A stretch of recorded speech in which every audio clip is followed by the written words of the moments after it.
Hi, good morning, everyone. Welcome back to the series of all about English.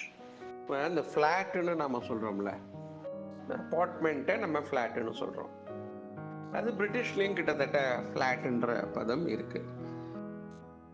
ஆனால் அமெரிக்காவில் பக்கத்தில் இருக்கிற கேனடாலையும் apartment தான் அதை சொல்கிறாங்க. நம்ம இங்கே ஃப்ளாட் அப்படின்னா அந்த அடுக்குமாடி குடியிருப்புகளை நம்ம ஃப்ளாட்டுன்னு சொல்லுவோம். அதை அப்பார்ட்மெண்ட் என்று அமெரிக்காவில் சொல்கிறார்கள். இது பல பேருக்கு தெரிந்திருக்கும். சும்மா இந்த மாதிரி ஒரு வேறுபாடு இருக்கிறது என்பதை தெரிந்து கொள்வதற்காக the flat is on the third floor.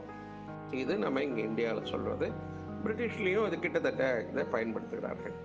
The apartment is on the third floor அப்படிங்கிறது அமெரிக்காவில். அவங்க ஃப்ளாட் என்கின்ற அந்த வார்த்தையை இந்த கான்டெக்ஸ்டில் பயன்படுத்துவது இல்லை.